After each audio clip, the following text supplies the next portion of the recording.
Have you ever wondered how a soldier in a valley behind enemy lines in the heart of Afghanistan receives their supplies?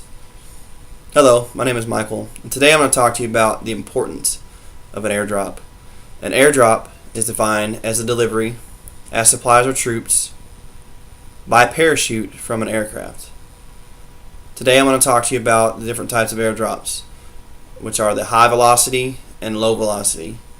I'm also going to get into the types of delivery systems that we use, the container delivery system and the Type V platform. I'm also going to get into the types of parachutes that we use for each of our delivery systems. So first I would like to discuss the different types of velocities. You're wondering what's the difference between a high and low velocity airdrop? Well, it's pretty simple. A low velocity airdrop is something that's dropped from a low altitude, something that's going to get to the ground quick. And this is reserved for our heavier equipment. And just the opposite for a high velocity. High velocity is used for something that needs to be high enough where we can't get shot down by enemy anti-aircraft guns. So we drop it from a high altitude at a high velocity. So I briefly went over the different types of velocities. Now I'm going to get into the different types of delivery systems. First, I would like to discuss the most popular used delivery system, and my favorite, the container delivery system, or for us simple folk, the CDS. This is, like I said, this is the most commonly used one. I wanted to show you this. This is just a going away plaque that I got from Little Rock, but this is what a CDS would actually look like.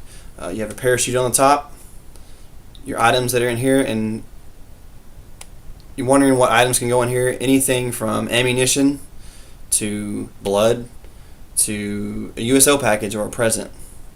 We can put anything in here. And then you have this area right here is called your honeycomb. And all this is to brace the fall when it gets down on the ground. Now, our other type of delivery system is a Type V platform. And these are used for heavier equipment. These are used for things such as a Humvee or a smaller vehicle, all the way up to a armored tank. So we went over the types of delivery systems and the different velocity airdrops. Now I want to take you into the different types of parachutes that we use. Now for the CDS, we use a very small parachute. It's called a 26-foot high velocity slot parachute. These are things that are very efficient. They're very low cost. They cost about $850. And they weigh about 10 pounds, and it takes about 10 minutes for one person to rig one of these. Now on the other hand, we have our G12E cargo parachute, and these things are massive.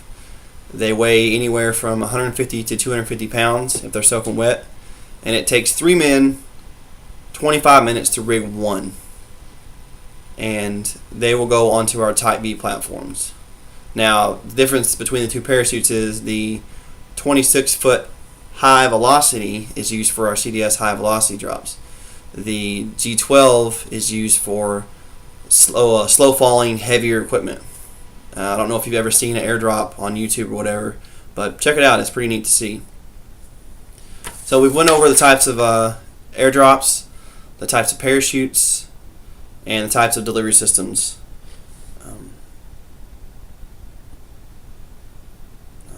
I ask that you take this information with you so you have a better understanding of what we do over there and how we deliver our supplies to the troops.